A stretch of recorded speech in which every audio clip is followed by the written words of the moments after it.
आप लोग जरा पीछे हटिए, पीछे आइए। सीआईडी से हम लोग पीछे हटिए। किसने कॉल किया था?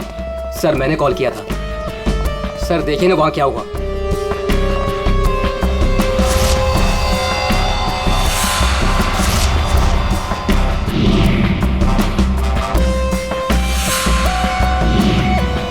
लाश पूरी तरह से जल चुकी है, गाड़ी की तरह।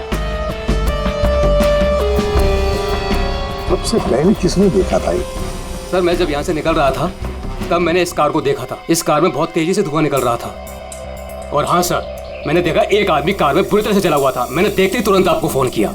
वैसे क्या तुम लोगों ने किसी को इस गाड़ी के आसपास देखा था? नहीं सर, किसी को भी नहीं। बस ऐसा लगता है पहले किसी ने अंदर किसी को लिटाया और उसके बाद गाड़ी में आग लगा दी गई ताकि सारे के सारे सबूत मिटाए जा सके। मुझे लगता है एक साजिश है। कार में आग अपने आप भी तो लग सकती है। लग तो सकती है दया, लेकिन मुझे लगता है यहाँ की स्थिति देखते हुए कि ये किसी ने साजिश ही की है।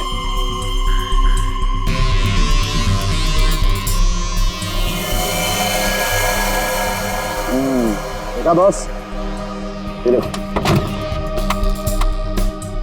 इसके चेहरे की हड्डियां देखो कितनी बुरी तरह से तोड़ दी गई।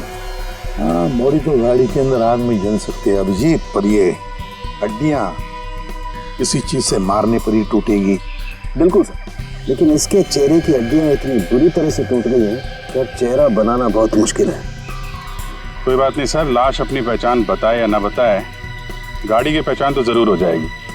और एक बार गाड़ी की पहचान हो गई तो लाश की पहचान भी हो जाएगी।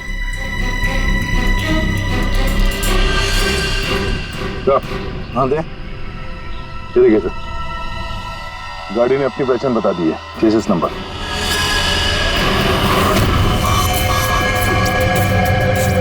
तो चेहरे को मारकर खूनी ने सिर्फ इसकी पहचान छुपाने की कोशिश की है। मौत तो इसकी गर्दन के टूटने की वजह से ही हुई है।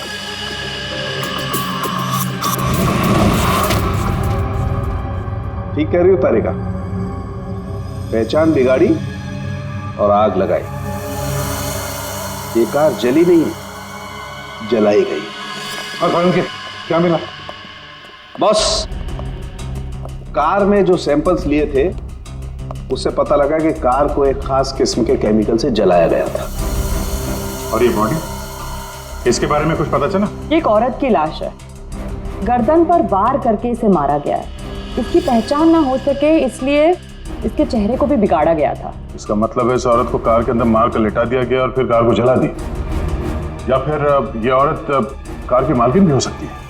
सर कार का पता चल गया, किसी हिमानी कुमार के नाम पर है। हिमानी कुमार? जी साहब, आप लोग सीआईडी? सीआईडी? ये हिमानी का घर है? जी ये हिमानी मैम साहब का घर है। कौन है धनिया?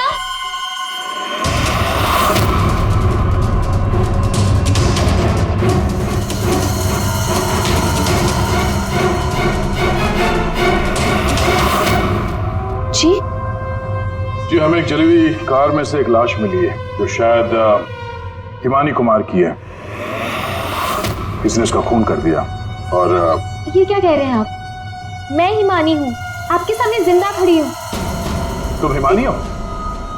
मेरी कार जली हुई? ओह गॉड, मेरी कार तो सेलिना आंटी लेके गई थी। क्या हुआ हिमानी, क्यों शोर मचा रही हो? अरे कौन आया है? कौन है आप लोग? ये सीआईडी से है।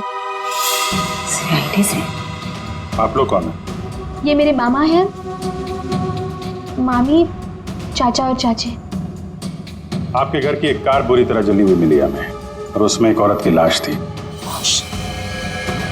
हमें लगा कि वो इनकी है, लेकिन ये बता रही थी कि कार में सेलिना थी। सेलिना भाभी और भूषण भाई साहब का भी कुछ पता नहीं है। भूषण? ये भूषण कौन है? जी वो मेरे पापा हैं। कहीं भूषण भाई साहब किसी मुसीबत में तो नहीं है? पता नहीं पापा कहाँ चले गए हैं। एक मिनट, आपके पापा गए कहाँ थे? सर, भूषण भाई साहब ने सेलिना से शादी कर ली थी और सेलिना ने इसकी माँ की जगह ले ली। शायद इसीलिए इसने ये सब किया। चुप रहिए आप प्लीज। पापा के पैसों के पीछे आप लोग पड़े हो और इल्जाम मुझ पर लगा रहे हो। एक सेकंड सर, लेकिन ये सब हुआ कैसे? ये तो आप बताइए।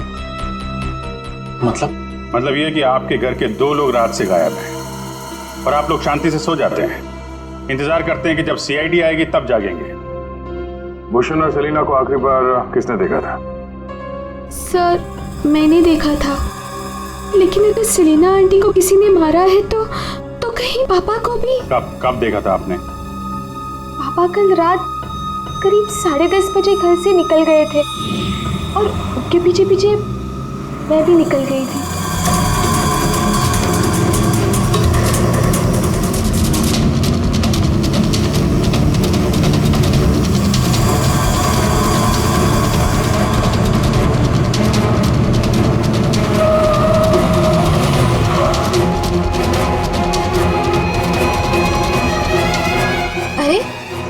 पापा की कार अचानक से कहाँ गायब हो गई? और फिर जब मैं वापस लौटी, ईमानी बेटा अपनी गाड़ी की चाबी देना। क्या हुआ आंटी, आप कहीं जा रही हैं? हाँ, वो मुझे भूषण से मिलने बाहर जाना है। ऐसे कैसे आपके पापा की गाड़ी गायब हो जाएगी और फिर आप सीधे घर चली आए और किसी को कुछ बताया नहीं? हाँ, इतनी रात को सेलिना कार लेके जाती है, घर के किसी सदस्य को कोई चिंता नहीं।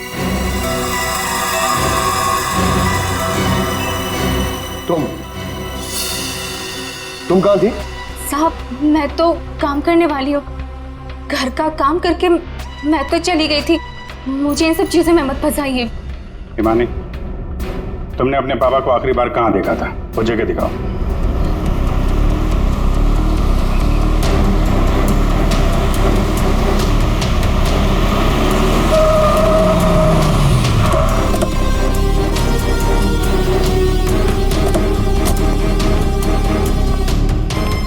सर यहाँ तक मैंने पापा की कार को फॉलो किया था और फिर पता नहीं सर, पापा की कार अचानक कहाँ गायब हो गई। तुमने आगे कुछ नहीं देखा तुम्हें? नहीं सर, मैंने कहा था ना आपसे, बहुत अंधेरा था। पापा की कार ऐसे अचानक टेढ़ी मेढ़ी होके चलने लगी थी और फिर डिसबैलेंस हो गई। फिर क्या देखा? सर फिर मैंने पापा की कार को उस तरफ जाते हुए देखा, उस रास्ते पर। तो तुम आगे गई थी या यही दूर से ही देखा? मैं दूर से ही देख रही थी सर। फिर क्या हुआ? सर फिर पहियों की तेज आवाज आई, फिर पापा। और फिर तुम्हारे पापा गायब हो गए अचानक से। तुम यहीं से देखती रही, तुम्हें लगा नहीं कि जाकर देखो पिताजी कहाँ गायब हो गए, और फिर अचानक उनकी गाड़ी भी गायब हो गई। अपने मोबाइल से टॉर्च ऑन करके कम से कम ढूंढ तो सकती थी, या कम से कम किसी को मदद के लिए बुला भी तो सकती थी। नहीं, ये चुपचाप घर चली गई और सुबह हमारा इंतजार करने लगी। नहीं सर, ऐसी बात नहीं है। मुझे लगा पापा कहीं चले गए हैं और लौटेंगे तो घर ही लौटेंगे, इसलिए मैं घर चली गई। एक बात बताओ, तुम नीचे के पहली बार आ रही हो? नहीं, मैं पहले आ चुकी हूँ। क्यों सर? क्योंकि ये सड़क यहाँ से कहीं नहीं जाती, ये सड़क यहीं पर खत्म हो जाती है। और तुम्हारे पापा गाड़ी लेकर डेड एंड पर क्यों आएंगे? हाँ, झूठ बोल रही हो तुम। नहीं सर, मैंने यही देखा था पापा की कार को, इसी रास्ते पर। सर प्लीज मेरा यकीन कीजिए। तो फिर गई कहाँ तुम्हारे पापा की कार? हाँ?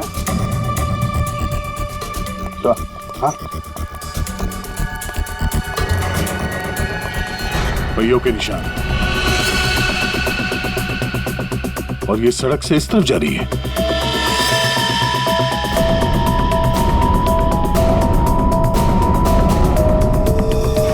देखो, वहां उस तरफ तो झील है,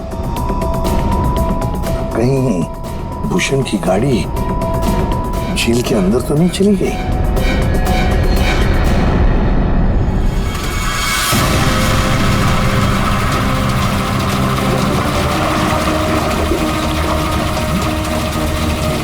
ऊपर लो।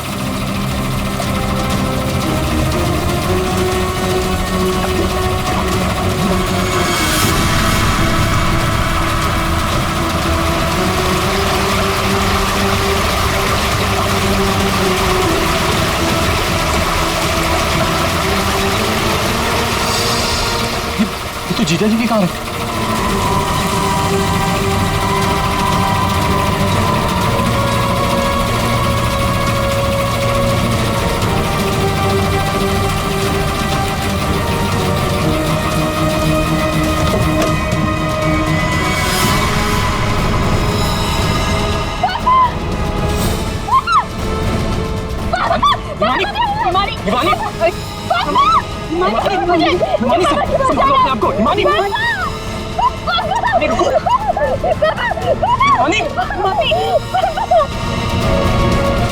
पीछे से घाव किया है, हंसिया से। क्या हुआ हिमानी, क्या हुआ तुमको? हिमानी लगता है बेहोश हो गई। हॉस्पिटल ले जाओ हिमानी को। ले जाओ। हो गया ड्रामा शुरू इस मैडम का। मैडम, आपके भूषण भैया की लाश मिली है और आपको रोना तक नहीं आ रहा? मैम, आपको नहीं पता कि हमें कितना बड़ा सदमा लगा है। सर मैं तो कहता हूँ भूषण भाई साहब का खून हिमानी ने किया है और सेलिना का खून भी इसी ने किया है। सर, हमें तो सेलिना भाभी की मौत के बाद ही बोल देना चाहिए था। क्या बोल देना चाहिए था? यही सर कि हिमानी मेरे भाई साहब की बेटी नहीं है। क्या? भूषण की बेटी नहीं है? क्या मतलब? मतलब सर डुप्लीकेट है, डुप्लीकेट। हिमानी की जेरोक्स कॉपी है ये। सर, भूषण भाई साहब और हम तो इस फार्म हाउस में हिमानी की बरसी मनाने के लिए आए थे। हिमानी की बरसी मनाने? सर, हिमानी की मौत तो 1 साल पहले ही हो चुकी है। जब हम उसकी बरसी मनाने के लिए यहाँ पर आए तो हमें फार्म हाउस पर ये लड़की मिली। इसकी सूरत हिमानी से बिल्कुल मिलती जुलती है, लेकिन ये लड़की हिमानी नहीं है सर। खुद को भाई साहब की बेटी बताती है। 1 साल पहले मरी हुई लड़की वापस कैसे आ सकती है? सर, इसी तालाब में डूबकर उसकी मौत हुई थी। मगरमच्छ ने उसकी बॉडी को पूरी तरीके से चबा डाला था सर। सर, आप ही बताइए, जिस लड़की को हमने अपनी आंखों के सामने चिता में जलाया हो और वही लड़की बोल रही कि मैं हिमानी हूँ। कैसे मान ले ये सब हम चीज? अभिजीत, समझ में नहीं आता कि कौन सच कह रहा है कौन झूठ। सबके सब रो पड़े हैं, सबके सब झगड़ा कर रहे हैं। अगर ये हिमानी डुप्लीकेट है तो जैसे ये ठीक होती है ना, दया इसे उठा और ब्यूरो लेकर आओ। भाग गई? कैसे भाग गई हिमानी जब तुम दोनों उसके साथ में थे तो? सर वो मुझे कॉल करना था, इसलिए थोड़ी देर के लिए मैं बाहर चला गया था। और आपको भी कॉल आया था? नहीं सर, मैं तो वो हिमानी के लिए बाहर पानी लेने गई और जब आई तो देखिए ना, उसने मेरा ये हाल कर दिया। सर मैंने भी उसे रोकने की बहुत कोशिश की, लेकिन देखिए ना, मेरे साथ भी उसने ऐसा ही किया। हिमानी ने ये सब किया हॉस्पिटल में भागने से पहले? और चक्कर क्या है, ऐसे क्यों भाग गई? जिस तरह से हिमानी भागी है, ऐसा लगता है इन दोनों खून में उसका हाथ है।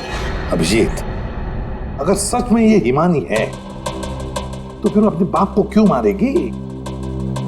ठीक है, आप दोनों घर जा सकते हैं, लेकिन हाँ, इस हिमानी से सावधान रहिएगा और कुछ पता चले तो हमें इन्फॉर्म करिए। ठीक है सर। प्लीज। सर, एक बात तो साफ है, ये खून हिमानी नहीं की। सिर्फ हिमानी नहीं पूर्वी, और भी लोग शामिल है इस साजिश में। या भी गए ना मामा मामी और हिमानी चुप बैठे थे। भूषण और सेलिना रात भर गायब थे तब, हैं? क्यों? हमारा इंतजार कर रहे थे सुबह तक। लेकिन सर, हम लोग खूनी तक पहुंचेंगे कैसे? 2 लाशें मिल चुकी है, लेकिन अभी तक एक भी सुराग हाथ नहीं लगा है। सुराग तो मिला है फ्रेडी। भूषण को पीछे हंसे से मारा गया है और भूषण गाड़ी में ड्राइविंग सीट पर बैठा था। इसका मतलब कोई तो था गाड़ी के अंदर जिसने पीछे से उस पर हमला किया। सर मतलब हिमानी ने जब भूषण की कार को देखा था तब वो आदमी उस कार में मौजूद था। और सर, ये सेलिना भी बहुत जल्दी में निकली थी हिमानी की कार लेकर। क्या इस सेलिना को किसी ने बुलाया होगा क्या? पता लगाते हैं, सेलिना के फोन रिकॉर्ड चेक करते हैं, पता चल जाएगा किसने फोन किया था क्या उसे। और जिस वक्त ये हिमानी भूषण की गाड़ी का चेस कर रही थी ना, पता लगाना पड़ेगा भूषण और हिमानी के अलावा और किसका फोन उस वक्त उस एरिया में एक्टिव था क्या।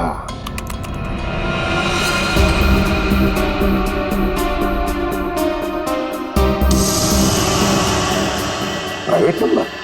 रात के 10:30 बजे प्राइवेट नंबर से कॉल आता है भूषण को। पूरी एक काम करो, पता लगाओ ये कहां से फोन आया था। पूरी कुंडली निकालो इस प्राइवेट नंबर की, पता चल जाएगा।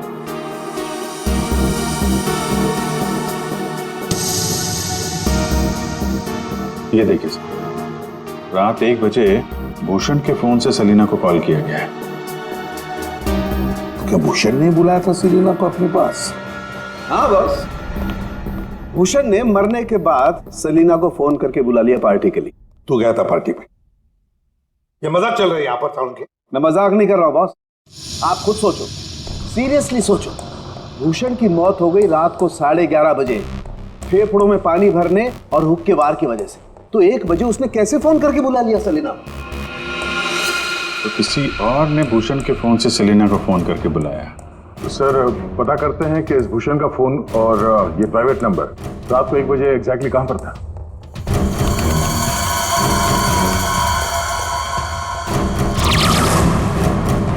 दोनों की लोकेशन एक ही जगह पे है। सर ये जो तीसरा नंबर है वो भूषण के फार्म हाउस से ही उसके साथ था। मतलब सर भूषण के फार्म हाउस से कोई उसकी गाड़ी में बैठा था? है कौन ये प्राइवेट नंबर वाला? देखिए, मुझे चोट लगी, आप लोग प्लीज मुझे परेशान मत कीजिए। मैं आपको सब बातें सच सच बता चुकी हूँ। हिमानी को मैंने नहीं भगाया। मालूम है हमें, तुमने हिमानी को नहीं भगाया। हम सिर्फ ये जानना चाहते हैं कि तुम्हारा फोन खून की रात भूषण के साथ कहाँ घूमने गया था? मेरा फोन? जी हाँ, आपका फोन प्राइवेट नंबर रात 10:40 से भूषण और हिमानी के साथ घूम रहा था। कल आपके पास भी था। वो प्राइवेट नंबर आपके नाम पर रजिस्टर्ड है। सर मेरा नंबर प्राइवेट नहीं है और रात के 10:30 बजे मैं सोने जा चुकी थी सर। उस वक्त मेरा फोन मेरे पास ही था सर। झूठ बोलने की आदत है क्या तुम्हारी? ये लीजिए, ये है मेरा फोन। आप चाहे तो सब चीजें चेक कर सकते हैं सर। मेरे नाम से ये एक ही नंबर है, पर हो सकता है किसी और ने मेरे नाम से कोई नया नंबर ले लिया। अच्छा, तुम्हारे नाम पर किसी ने दूसरा नंबर ले लिया? कौन ले सकता है? सर होगा तो कोई घर वाला ही। तभी तो फार्म हाउस से भूषण की कार में साथ में था वो नंबर। सर ये जरूर उस हिमानी ने किया होगा। वो एक एक करके हम सबको मार देगी। सर प्लीज आप उसे पकड़ लीजिए सर। अगर वो असली हिमानी नहीं भी है तो फिर वो एक के बाद एक खून किए क्यों जा रही है? वो तो आराम से बैठकर पूरी प्रॉपर्टी एंजॉय करेगी। वो छोड़ो, अब तुम हमें हिमानी तक पहुंचाओ। और सर मैं आपको हिमानी तक कैसे पहुंचा सकती हूँ? जैसा हम कहें वैसा करना और ज्यादा चालाक बनने की कोशिश मत करना। हमारी नजर हर वक्त तुम पर रहेगी। अब देखते हैं ये हिमानी असली है या नकली। मुझे पता चल गया है कि ये हमारी हिमानी नहीं है। अब तुम देखो मैं क्या करती हूँ। इससे क्या हो गया अचानक? पता नहीं, बाहर से आई और सीधा अपना बोरी बिस्तर समेटने लगी। अरे शालिनी, तुम्हें हुआ क्या है? तुम्हें कुछ पता चला है क्या? शालिनी कम से कम जतिन के आने तक तो रुक जाओ। नहीं, मुझे जल्द से जल्द फ्लाइट पकड़ के निकलना होगा ताकि मैं हिमानी की सारी प्रॉपर्टी बेच सकूं। अरे लेकिन तुम्हें कुछ पता चला है क्या? हमें भी तो बताओ। अभी मैं तुम्हें कुछ नहीं बता सकती और प्लीज तुम भी जतिन को कुछ मत बताना। मुझे बस हिमानी की सारी प्रॉपर्टी बेचनी है और इस नकली हिमानी का भांडा फोड़ना है। मैं कैब बुक कर लेती हूँ, 1 सेकंड। साहब जी। हाँ? मैं बाहर जाऊं सब्जियां लेने के लिए? ठीक है, जाओ।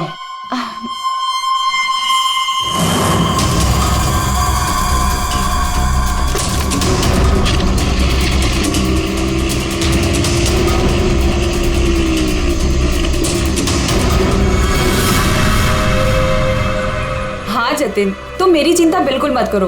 अरे काम खत्म करके आराम से आ जाना, मैं ठीक हूँ। ओके। ये लाइट को क्या हो गया?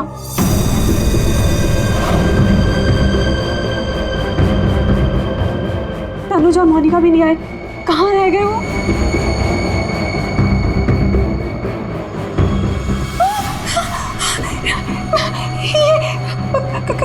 कौन? कहाँ भाग के जा रही है मामी जी? हिमानी तुम? हाँ मैं। जायदाद मेरी, पैसा मेरा और इसे बेचने जा रही हो तुम? वो सब प्रॉपर्टी हिमानी की है और तुम हिमानी नहीं हो। मैं ही हिमानी हूँ, समझी? सीआईडी आप? हिमानी तुम ही। ये बात तो हमें भी पता थी, तुम्हारी नौकरानी धनिया को हमने पकड़ लिया है, इसलिए बेहतर होगा हिमानी अब तुम सच बोल दो। हाँ, मैं ही हिमानी। 1 साल पहले ना मुझे किसी मगरमच्छ ने खाया और ना ही जो लाश चलाई थी वो मेरी थी। मैं तो यहाँ वापस बस अपना इंसाफ लेने आई थी। मेरे साथ जो गलत हुआ उसे सबके सामने लेके आना चाहती थी। तो भूषण और सेलिना को मारकर तुम इंसाफ कर रही थी? नहीं सर, मैंने उनको नहीं मारा। तो फिर 1 साल बाद क्यों लौटी तुम? क्योंकि मुझे वापस लाने में उसने मेरी मदद की थी। उसने? किसने? सर, वो मेरा शुभचिंतक है, मेरे लिए अच्छा सोचता है, पर तो मैं आज तक उसे नहीं मिली। तुम हॉस्पिटल से क्यों भागी थी? क्योंकि सर, उसने मुझे हॉस्पिटल में कॉल करके बोला था कि मेरी जान को खतरा है। शुभचिंतक। सर, हम सब लोगों को इस तालाब के किनारे बुलाने की कोई खास वजह है? सर, खूनी तो मिल गया ना आपको, पकड़ तो लिया आपने इस नकली हिमानी को, आप क्यों बुलाया हमें? सच ये है कि 1 साल पहले जिस लाश को उस मगरमच्छ ने खाया था वो इस हिमानी की नहीं थी। ना तो उस लाश का डीएनए टेस्ट करवाया गया था और ना ही पहचान करवाई गई थी। चलो जतिन, अब तुम बताओ, क्या तुम्हें क्या लगता है, ये असली हिमानी है या नकली? सर, आप जानते हैं ना, इसी ने सबका खून किया है। इस नकली हिमानी ने मेरी शालिनी को भी मारने की कोशिश की। सर, ये असली हिमानी हो ही नहीं सकती। तो लगता है वक्त आ गया इस असली नकली हिमानी की चेहरे से नकाब उतारने का। हिमानी ने हमें एक खास बात बताई थी, एक खास बात जिसकी हमने अच्छी तरह से जांच पड़ताल भी की। अब उसे मगरमच्छ ने खाया था या नहीं ये तो नहीं पता, लेकिन एक बात तो पक्की है कि वो 1 साल से हॉस्पिटल में थी, कोमा में। पिछले 2 महीने से वो कोमा से बाहर निकल आई है। क्या? सर, लेकिन ये कैसे हो सकता है? एक भले आदमी ने उसकी जान बचाई, उसे हॉस्पिटल में लेकर गया। अब जब हिमानी कोमा से बाहर निकली तो पहला फोन उसने किसे किया पता? अपने पिताजी को, भूषण जी को। लेकिन उन्होंने फोन नहीं उठाया क्योंकि फोन अननोन नंबर से आया था। और आप लोगों में से कोई एक है जो ये सारी बातें जानता था। कोमा से बाहर आने के बाद हिमानी ने सभी रिश्तेदारों को कॉल किया। उनमें से एक रिश्तेदार ने हॉस्पिटल में कॉल बैक किया था। उसने लैंडलाइन पर हॉस्पिटल के फोन जरूर किया, लेकिन अपनी पहचान छुपाई। उस रिश्तेदार ने हिमानी को बताया कि उसके मौत की प्लानिंग खुद उसके पिता ने की है। उसने हिमानी को इंसाफ दिलाने और भूषण को सबके सामने बेनकाब करने को भी कहा। हाँ, ये सच है। पापा ने जो मेरे साथ किया उसे सामने लाने के लिए मैं वापस आई थी, लेकिन मैं पापा की जान नहीं लेना चाहती थी। मुझे लगा वो आदमी मेरी मदद करना चाहता है, लेकिन उस आदमी ने तो मुझे ही फंसा दिया। हिमानी, कौन है वो? तो बोलते क्यों नहीं मामा जी?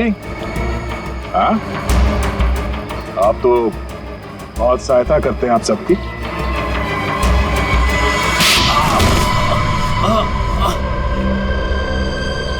जतिन मामा,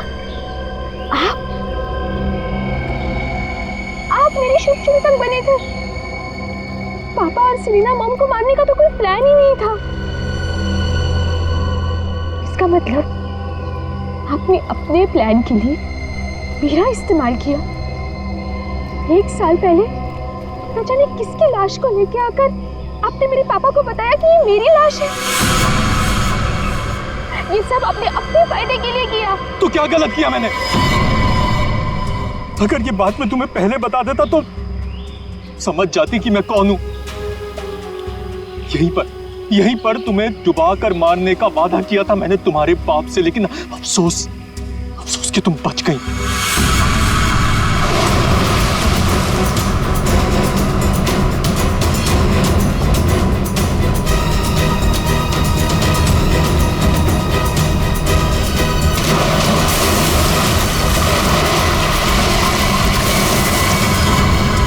भूषण ने हिमानी की मां से सिर्फ पैसों के लिए शादी की थी।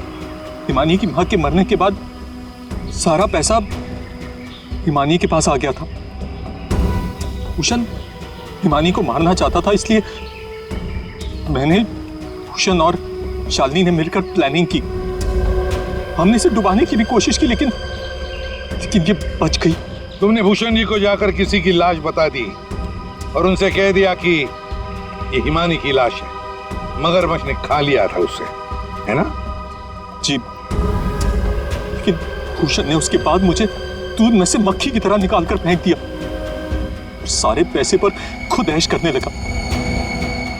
1 साल बाद मुझे दोबारा हिमानी का कॉल आया और मुझे दोबारा मौका मिल गया।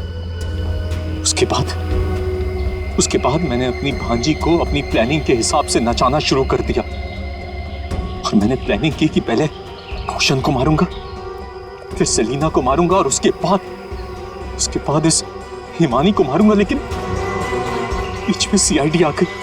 हिमानी को तो हमने बचा लिया, लेकिन जतिन और शालिनी जी, आपको फांसी के फंदे से कौन बचा सकता है? कोई नहीं।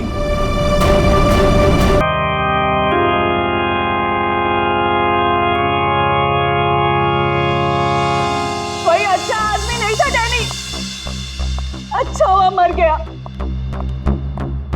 हमको मालूम कैसा था ये मैंने मेरी लाइफ को हेल्प कर दिया।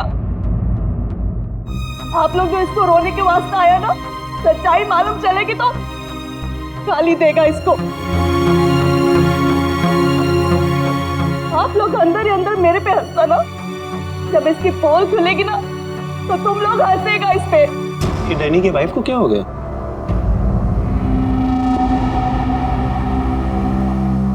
टीना, डैनी मर चुका है, प्लीज यहाँ कोई तमाशा खड़ा मत करो। तमाशा ये बनाया मेरी जिंदगी का, पता चलना चाहिए लोगों को। तुम्हें मालूम, डैनी का उसकी सेक्रेटरी के साथ लफड़ा चल रहा था। स्टार्टिंग से कैरेक्टरलेस था ये आदमी। लेकिन ये टाइम नहीं है इन सब बातों के लिए, सो प्लीज चुप हो जाओ। I will not। पता चलना चाहिए सोसाइटी को, इन लोगों को पता चलना चाहिए इसकी असलियत का। आज मैं इसकी सारी पोल खोलेगी। ओह गॉड, ये मैंने अपनी मेड के साथ भी।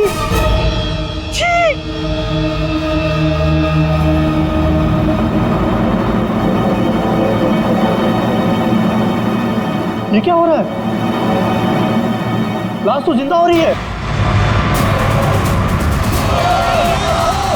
जिंदा होने को मांगता।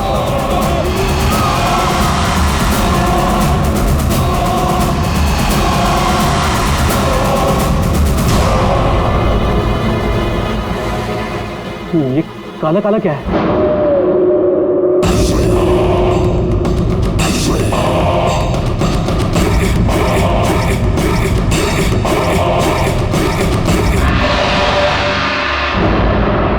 ये तो उसकी बॉडी से निकल रहा है, शायद इसे जहर दिया गया है। पॉइजन? कौन दिया पॉइजन डैनी को? वही होगी, ये वही कर सकती है।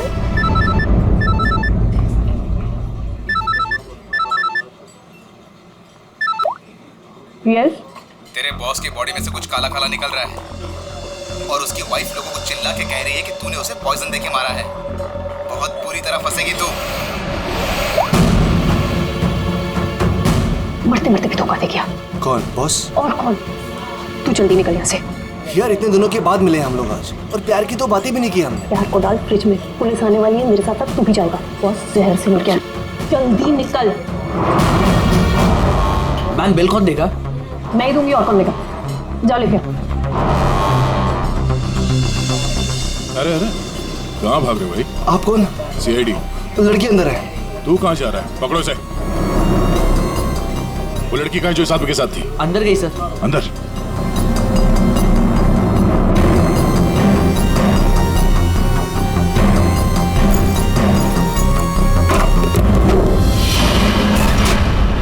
हटो हटो यहाँ से।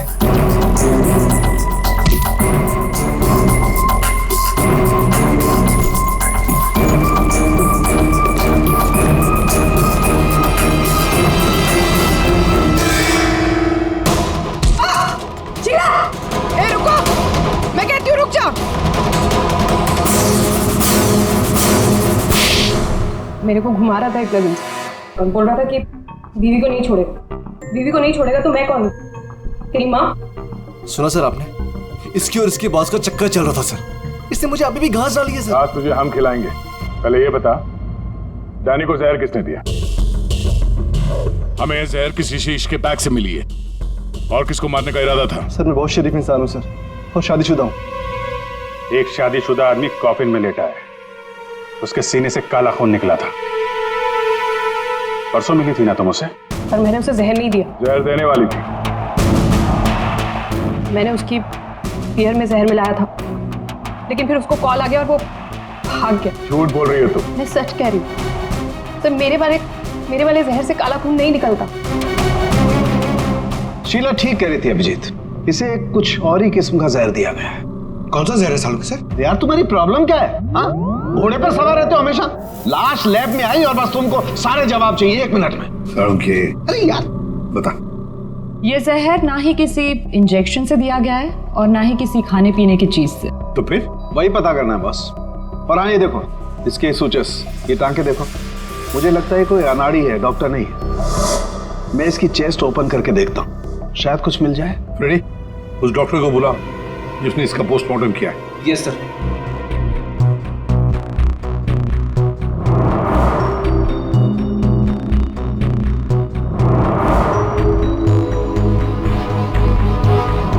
इसके अंदर कुछ है।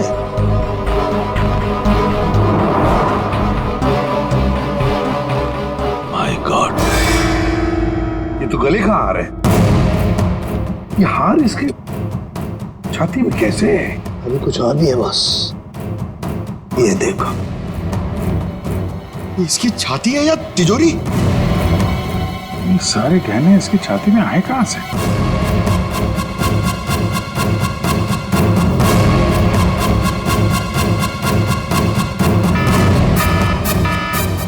माय गॉड, बॉस बाहर हो जाओ, यहाँ पर रेडिएशन है इसकी वजह से। निकलो निकलो, चलो।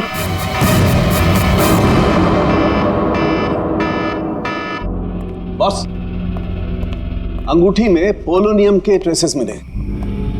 पोलोनियम तो न्यूक्लियर बम बनाने के काम में आता है। इसका रेडिएशन बहुत तेज होता है, इतना तेज कि अगर इस पोलोनियम को जमीन के अंदर गाड़ भी दिया जाए तो आने वाले 100 बरस तक इसका रेडिएशन खत्म नहीं होता। और अगर किसी भी तरीके से ये इंसान के संपर्क में आता है तो उस इंसान का सारा इम्यून सिस्टम एकदम खत्म हो जाता है। इसके रेडिएशन की वजह से पूरी की पूरी बॉडी एकदम काली पड़ जाती है। इंसान को शुरू में सर्दी, जुकाम, बुखार होने लगता है, उल्टी आने लगती है और फिर उसकी मौत हो जाती है। सर, आज सुबह फ्यूनरल होम में डैनी का हाथ हिलने लगा था, तो क्या वो इस पोलोनियम की वजह से हुआ था? हाँ पूल, इसी की वजह से, इसके रेडिएशन की वजह से उसके शरीर के अंदर के ऑर्गन्स फूलने लगे। इसी वजह से उसके शरीर का प्रेशर बढ़ने लगा। वो प्रेशर इतना बढ़ा कि उस छाती पर हाथ रखे हुए थे वो भी हिलने लगे। और फिर प्रेशर की वजह से उसका सीना फट गया, उसका प्रेशर रिलीज हुआ और उसके हाथ हिलना भी बंद हो गया। डॉक्टर साहब, आपने डैनी का पोस्टमार्टम किया था, तो आपको ये गहने और अंगूठी पहले नहीं दिखे? जब था ही नहीं तो मिलता कैसे? डैनी की मौत तो नेचुरल डेथ थी। कल शाम 7 बजे मैंने बॉडी का पोस्टमार्टम किया था और उसे फ्यूनरल होम भेज दिया था। और एक बात, उसका शरीर तब तक काला नहीं पड़ा था। इसका एक ही मतलब है कि अगर 7 बजे तक डैनी का शरीर नॉर्मल था और उसके शरीर के अंदर कुछ भी नहीं था, तो सारी गड़बड़ उस फ्यूनरल होम में ही है। ये क्या कह रहे हैं आप? पिछले 15 साल से हम यहाँ काम कर रहे हैं, आज तक ऐसी कोई बात सामने नहीं आई। बॉडी के साथ छेड़छाड़ सही नहीं साहब। आपने नहीं किया होगा, लेकिन आपके यहाँ काम करने वाले किसी एम्प्लॉय ने लाश के साथ छेड़खानी की है। ये सामान जरा ध्यान से देखिए आप सब। ये हमें डैनी के बॉडी के अंदर से मिला है। किसी ने टाके खोल के डैनी के बॉडी में रखे थे और इसके साथ हमें एक अंगूठी भी मिली है जिसमें जहर भरा था, और वो अंगूठी इसी जगह पर डैनी की बॉडी में रखी गई थी।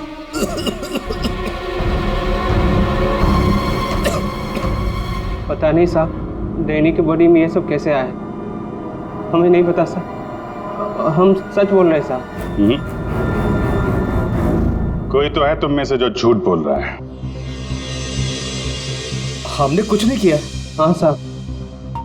ये डैनी की बॉडी यहाँ पे कब आई थी? साहब रात को 8 बजे। और बॉडी को तैयार किसने किया था? आई मीन ड्रेसिंग किसने की? सर मैंने। लेकिन सर उस वक्त बॉडी ठीक थी और उसके टाके भी ठीक ठाक थे सर। नाइट ड्यूटी पे कौन होता है यहाँ पे? साहब रात को 10 बजे तक सब चले जाते हैं। तो सुबह जब वापस आए तब बॉडी ठीक ठाक थी? जी साहब, जैसी रात में छोड़ के गए थे सुबह में वैसी ही थी। ऐसे कैसे हो सकता है? रात में बॉडी वैसी की वैसी थी, कोई आया नहीं, तो ये सारा सामान बॉडी के अंदर अपने आप पहुंच गया क्या? कोई तो आया था यहाँ पे। क्या हुआ तुम्हारी तबीयत कुछ खराब लग रही है? साहब बुखार है और थोड़ी खांसी भी। सर हो सकता है वो पोलोनियम इसने छुआ हो और उसी की रेडिएशन की वजह से इसकी तबीयत खराब हो गई हो।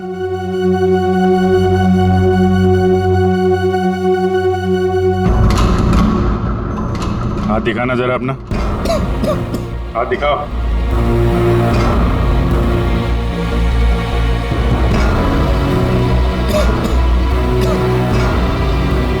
इनके अलावा कोई और भी है जो यहाँ काम करते हैं? जी साहब, विक्रम है, आजकल वो छुट्टी पे। अच्छा, उसके घर का एड्रेस देना। विक्रम दरवाजा खोलो। विक्रम,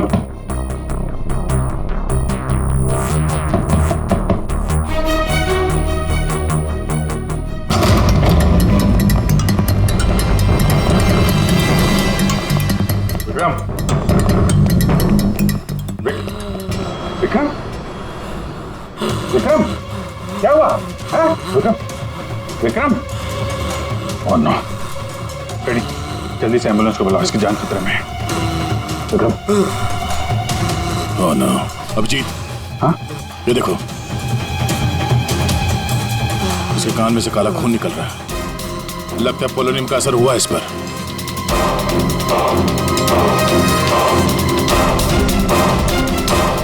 ये उंगली जली हुई है। तो मतलब डैनी की बॉडी में इसी ने अंगूठी डाली थी फ्यूनरल होम में। हाँ, तो पता नहीं होगा कि इसमें पोलोनियम है, ये तो इतनी लापरवाही नहीं करता। इसका बचना हमारे लिए बहुत जरूरी है। ये बता सकता है कि इसे वो अंगूठी कहाँ से मिली और इसने डैनी के बॉडी के अंदर रखा क्यों उसे? विक्रम, सर सर सर ये विक्रम का फोन सर, बार बार लैंडलाइन से फोन आ रहा है सर। ये मैंने कॉल लिस्ट में चेक किया सर, कल रात में भी ये लैंडलाइन से बात हुई थी उसकी। बार बार फोन आ रहा है? हो ना हो, इस नंबर का अंगूठी के साथ कोई ना कोई कनेक्शन जरूर है। पंकज, पता करो ये नंबर कहाँ का है।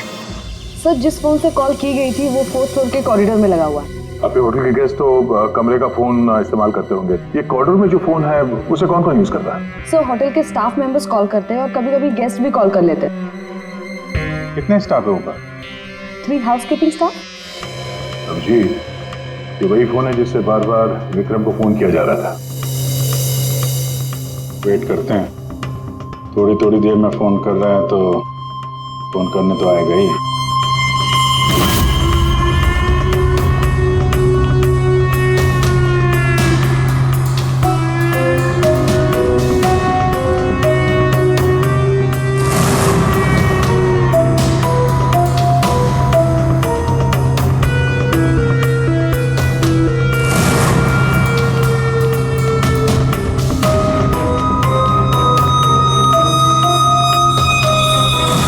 अभिजीत,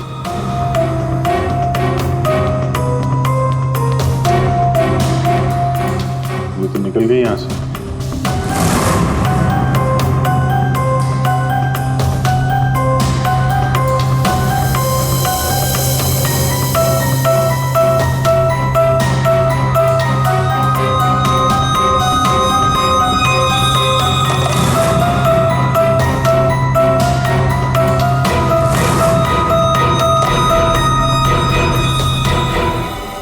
फोन नहीं करना है क्या? ज्यादा जरूरी फोन नहीं था क्या? क्या मतलब? क्या कहना चाहते हैं आप? हम सीआईडी से हैं। इसे पहचानती हैं? नहीं तो। सर ये तो विक्रम को पहचानने से इनकार करे। शायद ये देखकर इसे कुछ याद आ जाए। ये ऐसा नहीं बताएगा। एक काम करो, विक्रम को ऊपर लेकर आओ, इसके सामने बैठ के वो खुद बताएगा कि इसने हार चुराने के लिए कैसे उसे मजबूर किया था। मैंने मजबूर किया? वो चोरी की प्लानिंग खुद करता है और नाम मेरा ले रहा है। सर आप अभी इसे अभी बुलाइए, मैं अगर उसका मुंह ना तोड़ दूं ना तो आप कहना। उसकी जरूरत नहीं पड़ेगी, विक्रम हॉस्पिटल में, वो हमें कुछ नहीं बता सकता, लेकिन तुम काफी कुछ बता सकती हो। क्या चल रहा है ये सब है? सर विक्रम मेरा बॉयफ्रेंड है और हमने होटल के रूम से जेवर और पैसे चोरी करने का प्लान बनाया था। मैं हाउसकीपिंग में हूँ, इसलिए मुझे सब पता होता है कि कौन से गेस्ट के पास कितना माल है। अच्छा, अब विक्रम यहाँ कैसे आया? सर वो वेटर बनकर आया था और उसने अलग अलग रूम से चोरी की और फिर वो चला गया। फिर कल रात विक्रम का फोन आया, उसने मुझे बताया कि पुलिस उसके पीछे पड़ी थी, इसलिए उसे वो चोरी का माल कहीं छुपा दिया। तुम्हें पता है उसने चोरी का माल कहाँ पे छुपाया? नहीं सर, आप मेरा विश्वास कीजिए, मुझे कुछ नहीं पता। आज सुबह से उसका कोई कॉल नहीं आया और मैंने भी उसे बहुत फोन करने की कोशिश करी, लेकिन उससे बिल्कुल बात नहीं हो पाई। विक्रम को चोरी का माल कहीं ना कहीं तो छुपाना ही था, इसीलिए उसने उस फ्यूनरल हाउस में जाके डैनी के डेड बॉडी के अंदर वो सामान छुपा दिया। किसी को पता भी नहीं चलेगा और बाद में आराम से लाश के अंदर से वो सामान निकाल देगा। और चोरी के माल में विक्रम के हाथ लगी एक अंगूठी जिसमें पोलोनियम लगा हुआ था, इसके रेडिएशन का शिकार विक्रम खुद भी हो गया। ये अंगूठी तुम लोगों ने कहां से चुराई? सर वो रूम नंबर 403। कस्टडी पंकज, इसको कस्टडी में लो, हम लोग देखते हैं 403।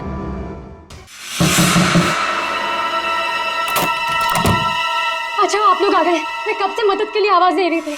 प्लीज आइए, देखिए क्या हो गया मेरे हस्बैंड को। प्लीज आइए देखिए। क्या हुआ? एक मिनट एम्बुलेंस को फोन करो जल्दी। अच्छा हुआ इन्होंने मुझे बुला लिया, पता नहीं आज क्या हो जाता। आकाश, आकाश मैं यही हूँ। आकाश बोलो। आकाश। टैंगो, ये टैंगो क्या है? सर मुझे नहीं पता टैंगो क्या है। ये भी रेडिएशन का शिकार हो गया, हॉस्पिटल लेकर जाना पड़ेगा, जान को खतरा है। संभाल के, आराम से आराम से। मैं जा रहा हूँ। क्या पूर्वी, तुम भी डॉक्टर साहब के साथ जाओ, जैसे ही होश में आए हमें इन्फॉर्म करना जल्दी। और आप इस आकाश की पूरी डिटेल चाहिए हमें, उसका phone number, address, photo, ID, सब कुछ।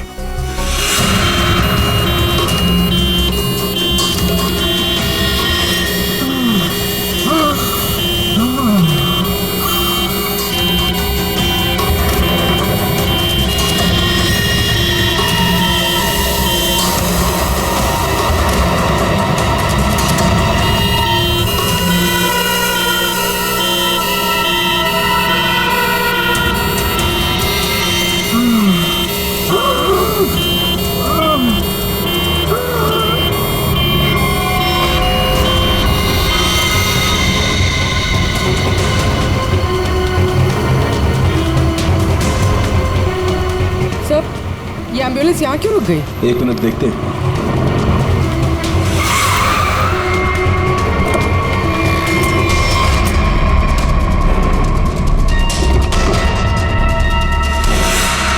माय गॉड,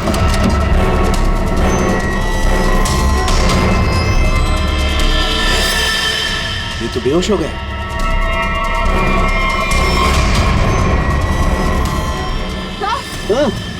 यहाँ पर भी दोनों वार्ड में बेहोश है। What?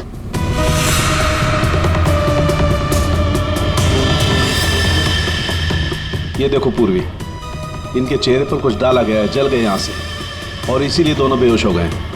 और ये आकाश, इसके तो हार्ट बीट बंद है पूर्वी। माय गॉड, ये तो मर गया है पूर्वी। कैसे मरा ये? ये देखो, गला दबा के मारा गया है। देखो सर, मतलब ये सब साक्षी ने किया? बिल्कुल।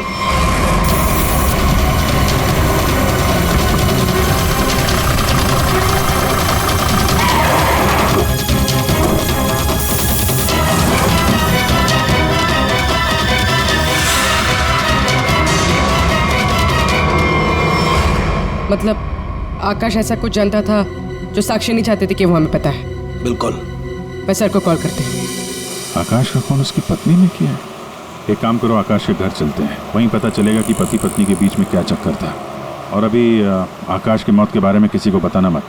हम एक केस की छानबीन कर रहे हैं जिसका संबंध आकाश से है। इसी सिलसिले में आकाश की पत्नी से बातचीत करनी है जरा। साक्षी भाभी तो घर पर नहीं है, वो बाहर गई हुई है। अब जरा फोन करके बुलाइए, अर्जेंट है सर। आप में से कोई इस अंगूठी को पहचानता? ये तो आकाश भैया की अंगूठी है। अभी पिछले हफ्ते ही दीदी ने आकाश भैया के बर्थडे पे गिफ्ट किया था। अच्छा, इस अंगूठी में जहर था, पोलोनियम, एक खतरनाक जहर। जहर? अंगूठी में जहर कहाँ से आया? अंगूठी आपने दी थी, आप बताइए जहर कहाँ से आया? देखिए, मुझे ये नहीं पता कि अंगूठी में जहर कहाँ से आया, और आप लोग मुझ पर क्यों शक कर रहे हैं? देखिए, अंगूठी घर में ही थी, किसी ने डाला होगा जहर। अरे दीदी, अब कहना क्या चाहती है? अंगूठी में जहर था मतलब आकाश भैया तो ठीक है ना, उन्हें तो कुछ नहीं हुआ? क्या हुआ यहाँ पर? सब ठीक तो है ना? साक्षी भाभी, ये लोग सीआईडी से हैं। सीआईडी? आप आकाश की पत्नी हैं? हाँ भाभी, ये लोग कह रहे हैं आकाश भैया की अंगूठी में जहर था। जहर? हाँ, और भैया यही पास के किसी होटल में रुके थे। नहीं सर, आकाश ने तो मुझे कहा था कि वो किसी कॉन्फ्रेंस के लिए पुणे जा रहा है।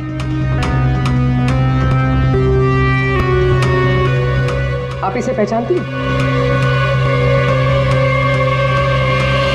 ये तो रूबी है, आकाश की सेक्रेटरी।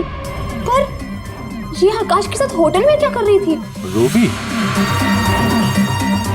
आकाश के फोन रिकॉर्ड से रूबी की कॉल डिटेल्स निकालते हैं, पता चल जाएगा कहाँ छुप के बैठी है।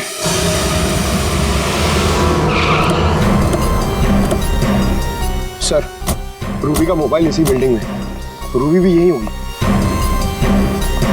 सर, यहाँ पर तो काफी सारे फ्लैट्स हैं, उसे ढूंढेंगे कहाँ? कोई बात नहीं, एक ही फ्लैट चेक करते हैं।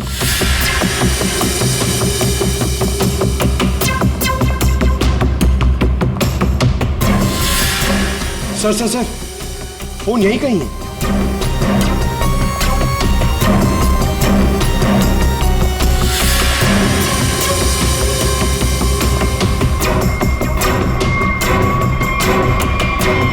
सर, ये रूबी का फोन। सर, कूड़ेदान के अंदर फोन? उसको मालूम है सीआईडी पीछे पड़ी है, फोन फेंक के भाग गई। चलो यहां तक तो आइए, वो अंदर चल के देखते हैं।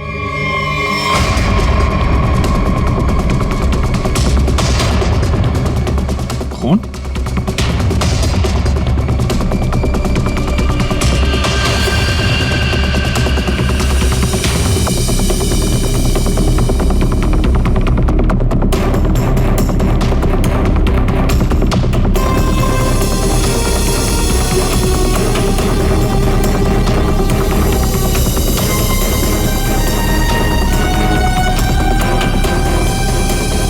आगे खून नहीं है, खून यहीं तक है। इसका मतलब जो कुछ हुआ इस फ्लोर पे ही हुआ है।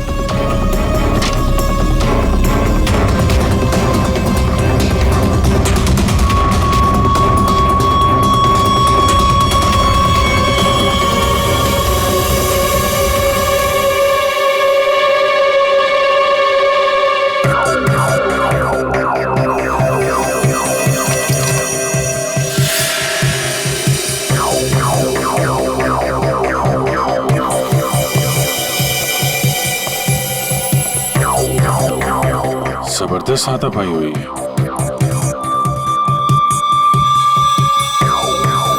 अभिजीत, हाँ?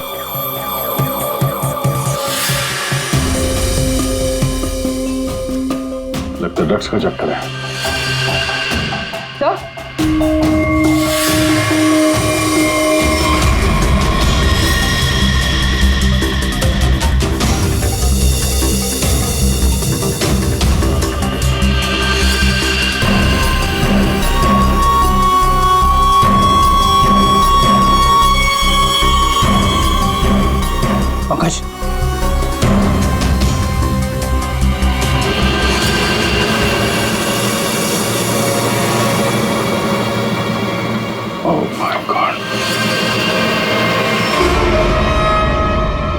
किसी के पैर दिख रहे हैं।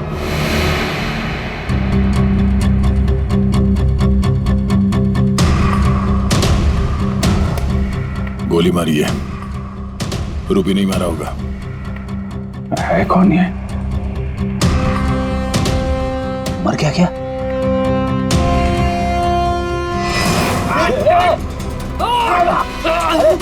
रुक जा, पकड़ लो।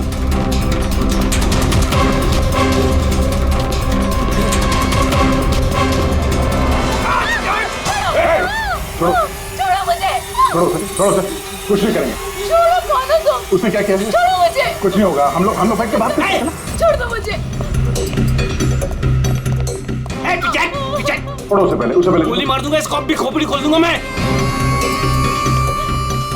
तुम्हें कुछ नहीं बता सकता, वो मुझे मार डालेगी। तो कौन मार डालेगी? मैंने कहा ना, मैं तुझे कुछ नहीं बता सकता। देखो, इसने तुम्हारा कुछ नहीं बिगाड़ा, इसे मार के क्या फायदा? फायदा नुकसान की बात नहीं, चुपचाप पीछे हट। सच बोल रहा हूँ, गोली मार दूंगा, खोपड़ी खोल दूंगा।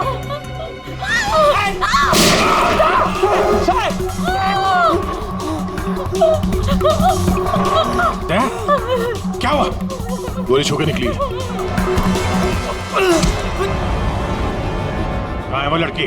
रूबी कहाँ है? वो मुझे जबरदस्ती अपनी गाड़ी में लेके गई थी साहब। वो कोई चोरी की हुई ड्रग्स के बारे में पूछ रही थी साहब। मेरा कोई हाथ नहीं है इसमें साहब, कोई हाथ नहीं मेरा। तेरा हाथ नहीं है? वहाँ तो लाश पड़ी है कमरे में, किसने मारा उसको? साहब वो उससे कोई बॉस का नाम पूछ रही थी साहब। उस आदमी ने उसका ऋषि नाम बताया था साहब। उस औरत ने उसको गोली मार दी साहब, मैंने कुछ नहीं किया। ये ऋषि कौन हो सकता है? और वो रूबी तुझे यहाँ किस गाड़ी में लेके? लाल रंग साहब, उसका नंबर है साहब XY 06T 3050। रूबी की कार यहाँ पे है, वो अंदर ही होनी चाहिए।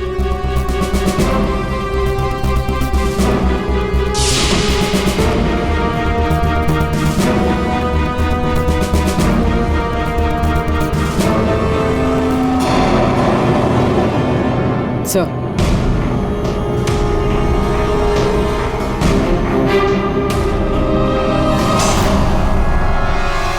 दीपा, अंदर रवि है। रवि, तुम लोग यहाँ क्या कर रहे हो? मैं रवि का पीछा करते आई हूँ, मुझे शक है कि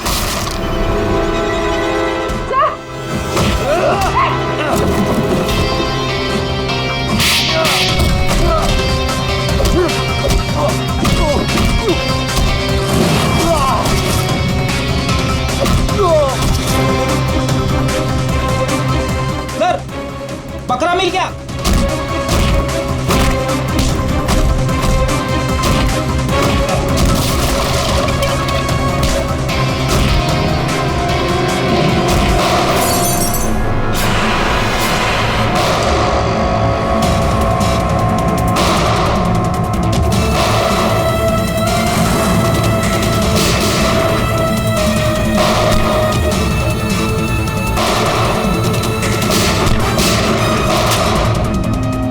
देखो, मुझे जाने दो,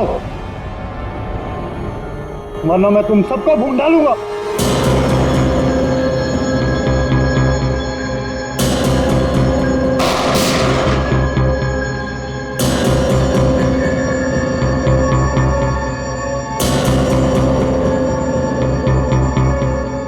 ठीक है, तुम लोग जा सकते हो।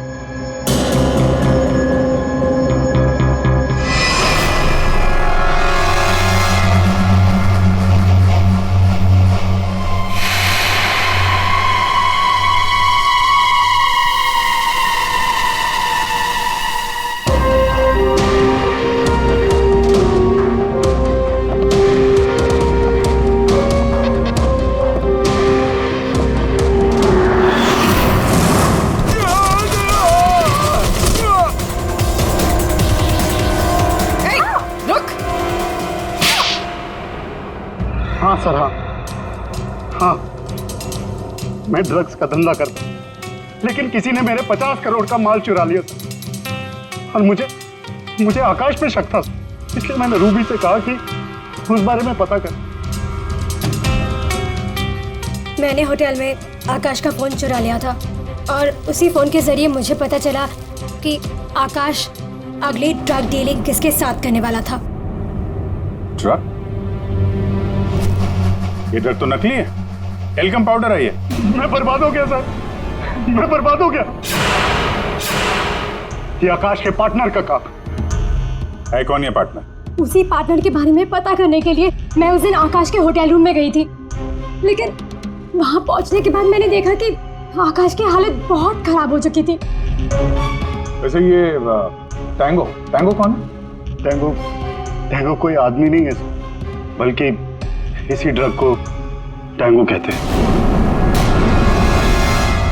सर, उस दिन आप लोगों के होटल रूम में आने से पहले आकाश कुछ बड़बड़ा रहा था। क्या क्या बोल रहा था? सर, कुछ स्काई नाम ले रहा था वो। Sky dance? वहां होटल में स्काई डांस होने वाला है। चलो हम लोग भी थोड़ा डांस कर लेते हैं।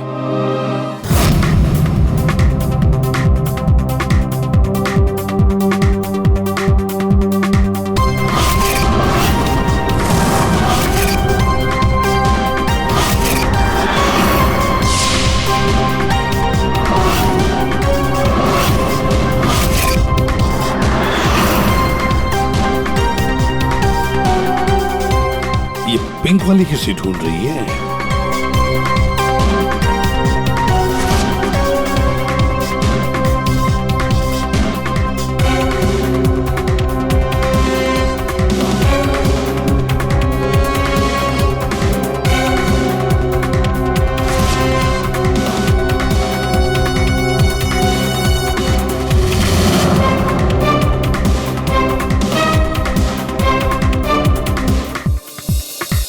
आप मेरे साथ डांस कर सकते हैं? माफ कीजिएगा, मुझे डांस नहीं आता। चलिए ना प्लीज। अरे क्या करें? चलिए ना, Excuse me. Come on.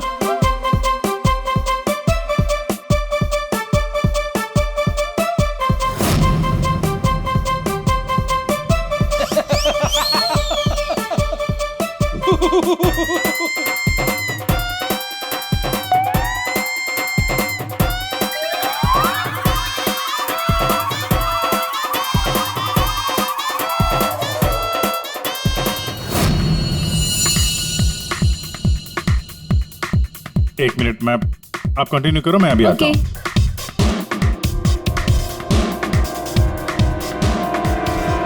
चिड़िया बहुत जल्दी में निकली है। हाँ,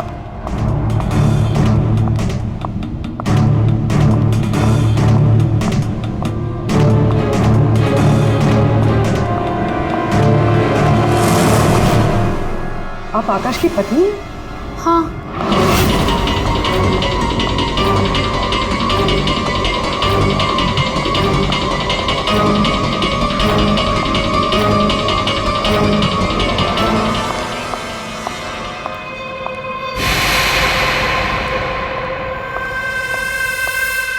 मैम,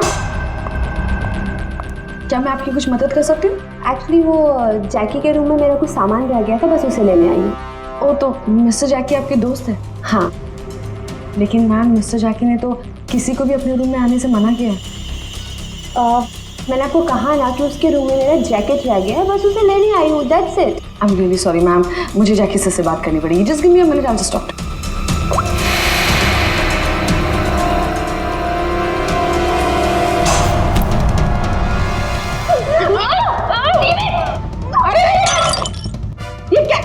ये क्या कर रहे हो तुम?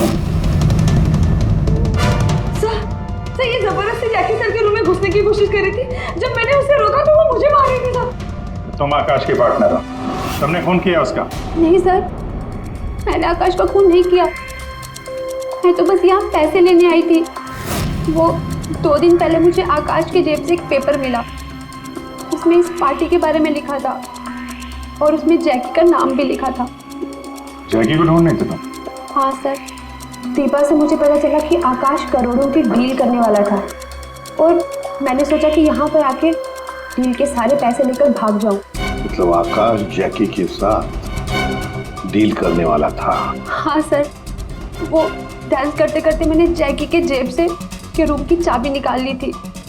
रूम में जाने ही वाली थी कि मैनेजर बीच में आ गई।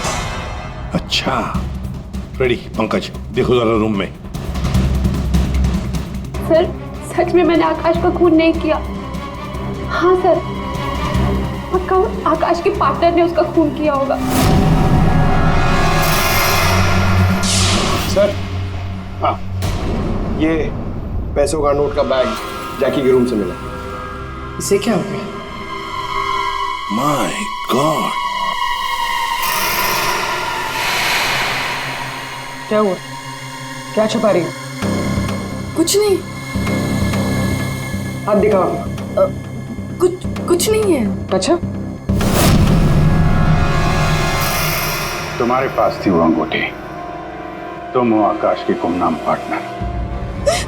जब हमने तुम्हें पहली बार देखा था तब ये निशान तुमने छुपाया हुआ था। जब आकाश की अंगूठी में मैं पोलोनियम लगा रही थी तब मुझ पर भी उसका असर हो गया था। मैंने एंटी रेडिएशन दवा ले ली थी, लेकिन आकाश को पता चल गया था कि उसका साला गैर कानूनी धंधे में इन्वॉल्व था और वो उस ड्रग्स के धंधे में बहुत पैसे कमा रहा था। हमने कुछ गुंडों की मदद से रवि का ड्रग्स चुराने का प्लान बना लिया। और तुम दोनों ने वो ड्रग्स वहां से भी गायब कर दिया, हाँ? मुझे आकाश की जरूरत नहीं थी, इसलिए मैंने उसे अपने रास्ते से हटा दिया। और आज इस पार्टी में जैकी के साथ डील करने वाली थी। हाँ, मिस्टर जैकी से डील कर दी और उन्हें बता दिया कि ड्रग्स बेसमेंट में। मुझे बस उस रूम से पैसे निकालने थे, लेकिन ये साक्षी ने सब कुछ बिगाड़ दिया। प्लान अच्छा था, लेकिन प्रिया जी, कोई भी जुर्म कानून से बच नहीं सकता। और मिस्टर जैकी को भी हम लोग बहुत जल्द पकड़ लेंगे। उस अंगूठी ने सारी गड़बड़ कर दी। अगर विक्रम उस अंगूठी को नहीं चुराता तो आज मैं सारे पैसे लेकर कब कहीं देश छोड़कर जा चुकी होती। दो खून किए तुमने, कानून तो तुम्हें कड़ी से कड़ी सजा देगा।